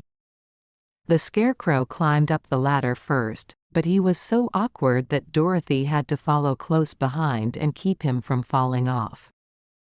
When he got his head over the top of the wall, the Scarecrow said, "Oh, my." "Go on," exclaimed Dorothy. So the Scarecrow climbed farther up and sat down on the top of the wall, and Dorothy put her head over and cried, "Oh, my," just as the Scarecrow had done. Then Toto came up, and immediately began to bark, but Dorothy made him be still. The lion climbed the ladder next, and the Tin Woodman came last. But both of them cried, "Oh, my," as soon as they looked over the wall. When they were all sitting in a row on the top of the wall, they looked down and saw a strange sight. Before them was a great stretch of country having a floor as smooth and shining and white as the bottom of a big platter. Scattered around were many houses made entirely of china and painted in the brightest colors. These houses were quite small, the biggest of them reaching only as high as Dorothy's waist. There were also pretty little barns, with china fences around them. And many cows and sheep and horses and pigs and chickens, all made of china, were standing about in groups. But the strangest of all were the people who lived in this queer country. There were milkmaids and shepherdesses, with brightly colored bodices and golden spots all over their gowns. And princesses with most gorgeous frocks of silver and gold and purple. And shepherds dressed in knee breeches with pink and yellow and blue stripes down them, and golden buckles on their shoes. And princes with jeweled crowns upon their heads, wearing ermine robes and satin doublets. And funny clowns in ruffled gowns, with round red spots upon their cheeks and tall, pointed caps. And, strangest of all, these people were all made of china, even to their clothes, and were so small that the tallest of them was no higher than Dorothy's knee. No one did so much as look at the travelers at first, except one little purple china dog with an extra large head, which came to the wall and barked at them in a tiny voice, afterwards running away again. "How shall we get down?" asked Dorothy. They found the ladder so heavy they could not pull it up, so the Scarecrow fell off the wall and the others jumped down upon him so that the hard floor would not hurt their feet. Of course, they took pains not to light on his head and get the pins in their feet. When all were safely down, they picked up the Scarecrow, whose body was quite flattened out, and patted his straw into shape again. "We must cross this strange place in order to get to the other side," said Dorothy, "for it would be unwise for us to go any other way except due south." They began walking through the country of the China people, and the first thing they came to was a China milkmaid milking a China cow. As they drew near, the cow suddenly gave a kick and kicked over the stool, the pail, and even the milkmaid herself, and all fell on the china ground with a great clatter. Dorothy was shocked to see that the cow had broken her leg off, and that the pail was lying in several small pieces, while the poor milkmaid had a nick in her left elbow. "There!" cried the milkmaid angrily. "See what you have done! My cow has broken her leg, and I must take her to the mender's shop and have it glued on again. What do you mean by coming here and frightening my cow?" "I'm very sorry," returned Dorothy. "Please forgive us." But the pretty milkmaid was much too vexed to make any answer. She picked up the leg sulkily and led her cow away, the poor animal limping on 3 legs. As she left them, the milkmaid cast many reproachful glances over her shoulder at the clumsy strangers, holding her nicked elbow close to her side.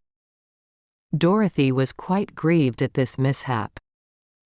"We must be very careful here," said the kind-hearted woodman, "or we may hurt these pretty little people so they will never get over it."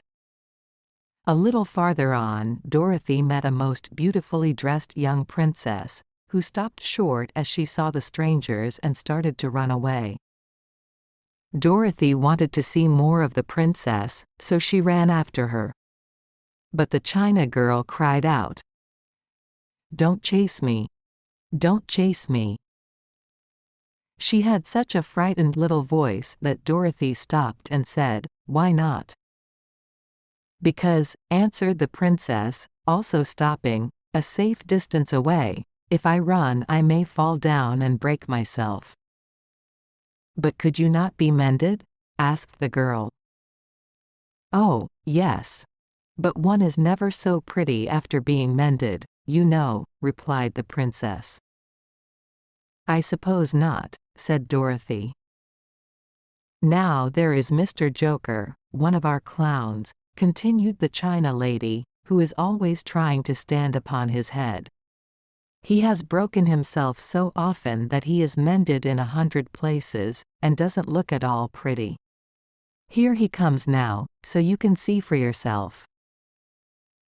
Indeed, a jolly little clown came walking toward them, and Dorothy could see that in spite of his pretty clothes of red and yellow and green, he was completely covered with cracks, running every which way and showing plainly that he had been mended in many places. The clown put his hands in his pockets, and after puffing out his cheeks and nodding his head at them saucily, he said, "My lady fair, why do you stare? At poor old Mr. Joker? You're quite as stiff and prim as if you'd eaten up a poker." "Be quiet, sir," said the princess. "Can't you see these are strangers, and should be treated with respect?" "Well, that's respect, I expect," declared the clown, and immediately stood upon his head. "Don't mind Mr. Joker," said the princess to Dorothy. "He is considerably cracked in his head, and that makes him foolish." "Oh, I don't mind him a bit," said Dorothy. "But you are so beautiful," she continued, "that I am sure I could love you dearly. Won't you let me carry you back to Kansas, and stand you on Aunt Em's mantle? I could carry you in my basket." "That would make me very unhappy," answered the China princess. You see, here in our country we live contentedly, and can talk and move around as we please. But whenever any of us are taken away, our joints at once stiffen, and we can only stand straight and look pretty. Of course, that is all that is expected of us when we are on mantels and cabinets and drawing room tables, but our lives are much pleasanter here in our own country. I would not make you unhappy for all the world, exclaimed Dorothy. So I'll just say goodbye. Goodbye, replied the princess. They walked carefully through the China country. The little animals and all the people scampered out of their way, fearing the strangers would break them, and after an hour or so the travelers reached the other side of the country and came to another China wall. It was not so high as the first, however, and by standing upon the lion's back they all managed to scramble to the top. Then the lion gathered his legs under him and jumped on the wall. But just as he jumped, he upset a china church with his tail and smashed it all to pieces. That was too bad, said Dorothy, but really I think we were lucky in not doing these little people more harm than breaking a cow's leg and a church. They are all so brittle. They are, indeed, said the Scarecrow, and I am thankful I am made of straw and cannot be easily damaged. There are worse things in the world than being a scarecrow. 21. The lion becomes the king of beasts. After climbing down from the China wall, the travelers found themselves in a disagreeable country, full of bogs and marshes and covered with tall, rank grass. It was difficult to walk without falling into muddy holes, for the grass was so thick that it hid them from sight. However, by carefully picking their way, they got safely along until they reached solid ground. But here the country seemed wilder than ever, and after a long and tiresome walk through the underbrush they entered another forest, where the trees were bigger and older than any they had ever seen. This forest is perfectly delightful, declared the lion, looking around him with joy. Never have I seen a more beautiful place. It seems gloomy, said the Scarecrow. Not a bit of it, answered the lion. I should like to live here all my life. See how soft the dried leaves are under your feet and how rich and green the moss is that clings to these old trees. Surely no wild beast could wish a pleasanter home. Perhaps there are wild beasts in the forest now, said Dorothy. I suppose there are, returned the lion, but I do not see any of them about. They walked through the forest until it became too dark to go any farther. Dorothy and Toto and the lion lay down to sleep, while the woodman and the Scarecrow kept watch over them as usual. When morning came, they started again. Before they had gone far, they heard a low rumble, as of the growling of many wild animals. Toto whimpered a little, but none of the others was frightened, and they kept along the well-trodden path until they came to an opening in the wood, in which were gathered hundreds of beasts of every variety. There were tigers and elephants and bears and wolves and foxes and all the others in the natural history, and for a moment Dorothy was afraid. But the lion explained that the animals were holding a meeting, and he judged by their snarling and growling that they were in great trouble. As he spoke, several of the beasts caught sight of him, and at once the great assemblage hushed as if by magic. The biggest of the tigers came up to the lion and bowed, saying, "Welcome, O King of Beasts. You have come in good time to fight our enemy and bring peace to all the animals of the forest once more." "What is your trouble?" asked the lion quietly. "We are all threatened," answered the tiger, "by a fierce enemy which has lately come into this forest. It is a most tremendous monster, like a great spider, with a body as big as an elephant and legs as long as a tree trunk. It has 8 of these long legs, and as the monster crawls through the forest, he seizes an animal with a leg and drags it to his mouth, where he eats it as a spider does a fly. Not one of us is safe while this fierce creature is alive, and we had called a meeting to decide how to take care of ourselves when you came among us." The lion thought for a moment. "Are there any other lions in this forest?" he asked. "No.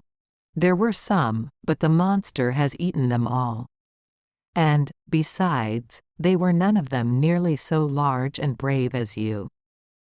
If I put an end to your enemy, will you bow down to me and obey me as king of the forest?" inquired the lion. "We will do that gladly," returned the tiger. And all the other beasts roared with a mighty roar, "We will." "Where is this great spider of yours now?" asked the lion. "Yonder, among the oak trees," said the tiger, pointing with his forefoot.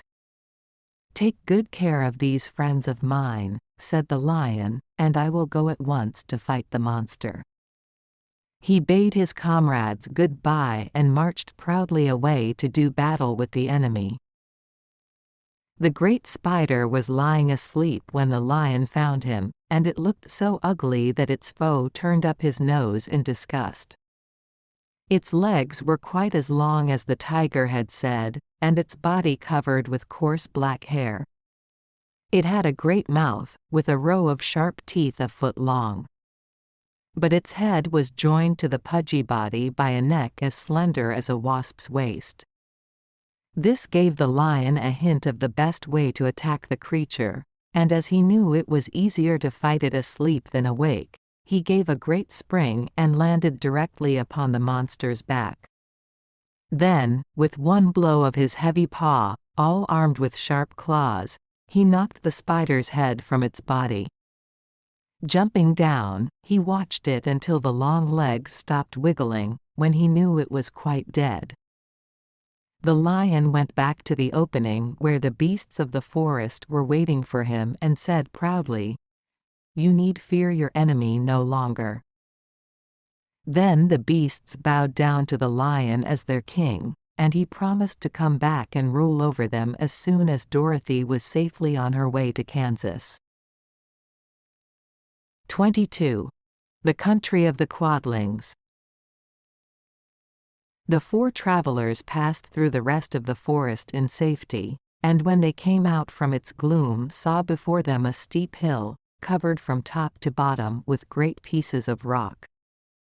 "That will be a hard climb," said the Scarecrow, "but we must get over the hill, nevertheless." So he led the way and the others followed. They had nearly reached the first rock when they heard a rough voice cry out, "Keep back." "Who are you?" asked the Scarecrow. Then a head showed itself over the rock and the same voice said, "This hill belongs to us, and we don't allow anyone to cross it." "But we must cross it," said the Scarecrow. "We're going to the country of the Quadlings." "But you shall not," replied the voice, and there stepped from behind the rock the strangest man the travelers had ever seen. He was quite short and stout and had a big head, which was flat at the top and supported by a thick neck full of wrinkles. But he had no arms at all, and, seeing this, the Scarecrow did not fear that so helpless a creature could prevent them from climbing the hill.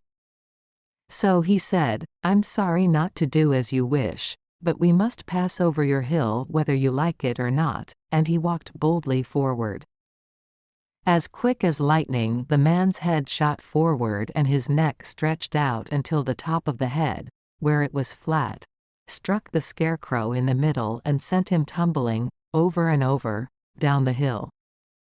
Almost as quickly as it came, the head went back to the body, and the man laughed harshly as he said, "It isn't as easy as you think." A chorus of boisterous laughter came from the other rocks, and Dorothy saw hundreds of the armless hammer heads upon the hillside, one behind every rock. The lion became quite angry at the laughter caused by the Scarecrow's mishap, and giving a loud roar that echoed like thunder, he dashed up the hill. Again a head shot swiftly out, and the great lion went rolling down the hill as if he had been struck by a cannonball. Dorothy ran down and helped the Scarecrow to his feet, and the lion came up to her, feeling rather bruised and sore, and said, "It is useless to fight people with shooting heads. No one can withstand them." "What can we do, then?" she asked. "Call the winged monkeys," suggested the Tin Woodman. "You have still the right to command them once more." "Very well," she answered, and putting on the golden cap she uttered the magic words. The monkeys were as prompt as ever, and in a few moments the entire band stood before her. "What are your commands?" inquired the king of the monkeys, bowing low. "Carry us over the hill to the country of the Quadlings," answered the girl. "It shall be done," said the king, and at once the winged monkeys caught the four travelers and Toto up in their arms and flew away with them. As they passed over the hill, the hammerheads yelled with vexation, and shot their heads high in the air, but they could not reach the winged monkeys, which carried Dorothy and her comrades safely over the hill and set them down in the beautiful country of the Quadlings. "This is the last time you can summon us," said the leader to Dorothy. "So goodbye and good luck to you." "Goodbye, and thank you very much," returned the girl. And the monkeys rose into the air and were out of sight in a twinkling. The country of the Quadlings seemed rich and happy. There was field upon field of ripening grain, with well-paved roads running between, and pretty rippling brooks with strong bridges across them. The fences and houses and bridges were all painted bright red, just as they had been painted yellow in the country of the Winkies and blue in the country of the Munchkins. The Quadlings themselves, who were short and fat and looked chubby and good-natured, were dressed all in red, which showed bright against the green grass and the yellowing grain. The monkeys had set them down near a farmhouse, and the four travelers walked up to it and knocked at the door. It was opened by the farmer's wife, and when Dorothy asked for something to eat, the woman gave them all a good dinner, with 3 kinds of cake and 4 kinds of cookies, and a bowl of milk for Toto. "How far is it to the castle of Glinda?" asked the child. "It is not a great way," answered the farmer's wife. "Take the road to the south and you will soon reach it." Thanking the good woman, they started afresh and walked by the fields and across the pretty bridges until they saw before them a very beautiful castle. Before the gates were 3 young girls, dressed in handsome red uniforms trimmed with gold braid. And as Dorothy approached, one of them said to her, "Why have you come to the South Country?" "To see the good witch who rules here," she answered. "Will you take me to her?" "Let me have your name, and I will ask Glinda if she will receive you." They told who they were, and the girl soldier went into the castle. After a few moments she came back to say that Dorothy and the others were to be admitted at once. 23. Glinda the Good Witch grants Dorothy's wish. Before they went to see Glinda, however, they were taken to a room of the castle, where Dorothy washed her face and combed her hair, and the lion shook the dust out of his mane, and the Scarecrow patted himself into his best shape, and the Woodman polished his tin and oiled his joints. When they were all quite presentable, they followed the soldier girl into a big room where the witch Glinda sat upon a throne of rubies. She was both beautiful and young to their eyes. Her hair was a rich red in color and fell in flowing ringlets over her shoulders. Her dress was pure white, but her eyes were blue, and they looked kindly upon the little girl. "What can I do for you, my child?" she asked. Dorothy told the witch all her story. How the cyclone had brought her to the land of Oz, how she had found her companions, and of the wonderful adventures they had met with. "My greatest wish now," she added, "is to get back to Kansas. For Aunt Em will surely think something dreadful has happened to me, and that will make her put on mourning. And unless the crops are better this year than they were last, I am sure Uncle Henry cannot afford it." Glinda leaned forward and kissed the sweet, upturned face of the loving little girl. "Bless your dear heart," she said, "I am sure I can tell you of a way to get back to Kansas." Then she added, "But, if I do, you must give me the golden cap." "Willingly," exclaimed Dorothy. "Indeed, it is of no use to me now, and when you have it you can command the winged monkeys 3 times. And I think I shall need their service just those 3 times," answered Glinda, smiling. Dorothy then gave her the golden cap, and the witch said to the Scarecrow, "What will you do when Dorothy has left us?" "I will return to the Emerald City," he replied, "for Oz has made me its ruler and the people like me. The only thing that worries me is how to cross the Hill of the Hammerheads. By means of the golden cap I shall command the winged monkeys to carry you to the gates of the Emerald City," said Glinda, "for it would be a shame to deprive the people of so wonderful a ruler." "Am I really wonderful?" asked the Scarecrow. "You are unusual," replied Glinda. Turning to the Tin Woodman, she asked, "What will become of you when Dorothy leaves this country?" He leaned on his axe and thought a moment. Then he said, "The Winkies were very kind to me, and wanted me to rule over them after the Wicked Witch died. I am fond of the Winkies, and if I could get back again to the country of the West, I should like nothing better than to rule over them forever." "My second command to the winged monkeys," said Glinda, "will be that they carry you safely to the land of the Winkies. Your brain may not be so large to look at as those of the Scarecrow, but you are really brighter than he is, when you are well polished, and I am sure you will rule the Winkies wisely and well." Then the witch looked at the big, shaggy lion and asked, "When Dorothy has returned to her own home, what will become of you?" "Over the Hill of the Hammerheads," he answered, "lies a grand old forest, and all the beasts that live there have made me their king. If I could only get back to this forest, I would pass my life very happily there."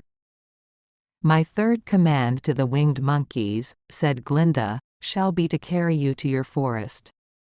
Then, having used up the powers of the golden cap, I shall give it to the king of the monkeys, that he and his band may thereafter be free forevermore." The Scarecrow and the Tin Woodman and the Lion now thanked the good witch earnestly for her kindness. And Dorothy exclaimed, "You are certainly as good as you are beautiful. But you have not yet told me how to get back to Kansas." "Your silver shoes will carry you over the desert," replied Glinda. "If you had known their power, you could have gone back to your Aunt Em the very first day you came to this country." "But then I should not have had my wonderful brains," cried the Scarecrow. "I might have passed my whole life in the farmer's cornfield." "And I should not have had my lovely heart," said the Tin Woodman. "I might have stood and rusted in the forest till the end of the world." "And I should have lived a coward forever," declared the Lion, "and no beast in all the forest would have had a good word to say to me." "This is all true," said Dorothy, "and I am glad I was of use to these good friends. But now that each of them has had what he most desired, and each is happy in having a kingdom to rule besides, I think I should like to go back to Kansas." "The silver shoes," said the good witch, "have wonderful powers. And one of the most curious things about them is that they can carry you to any place in the world in 3 steps, and each step will be made in the wink of an eye. All you have to do is to knock the heels together 3 times and command the shoes to carry you wherever you wish to go." "If that is so," said the child joyfully, "I will ask them to carry me back to Kansas at once." She threw her arms around the lion's neck and kissed him, patting his big head tenderly. Then she kissed the Tin Woodman, who was weeping in a way most dangerous to his joints. But she hugged the soft, stuffed body of the Scarecrow in her arms instead of kissing his painted face, and found she was crying herself at this sorrowful parting from her loving comrades. Glinda the Good stepped down from her ruby throne to give the little girl a goodbye kiss, and Dorothy thanked her for all the kindness she had shown to her friends and herself. Dorothy now took Toto up solemnly in her arms, and having said one last goodbye, she clapped the heels of her shoes together 3 times, saying, "Take me home to Aunt Em." Instantly she was whirling through the air, so swiftly that all she could see or feel was the wind whistling past her ears. The silver shoes took but 3 steps, and then she stopped so suddenly that she rolled over upon the grass several times before she knew where she was. At length, however, she sat up and looked about her. "Good gracious!" she cried. For she was sitting on the broad Kansas prairie, and just before her was the new farmhouse Uncle Henry built after the cyclone had carried away the old one. Uncle Henry was milking the cows in the barnyard, and Toto had jumped out of her arms and was running toward the barn, barking furiously. Dorothy stood up and found she was in her stocking feet. For the silver shoes had fallen off in her flight through the air, and were lost forever in the desert. 24. Home again. Aunt Em had just come out of the house to water the cabbages when she looked up and saw Dorothy running toward her. "My darling child," she cried, folding the little girl in her arms and covering her face with kisses. "Where in the world did you come from?" "From the Land of Oz," said Dorothy gravely. "And here is Toto, too. And oh, Aunt Em, I'm so glad to be at home again." Subscribe to the channel and give a thumbs up.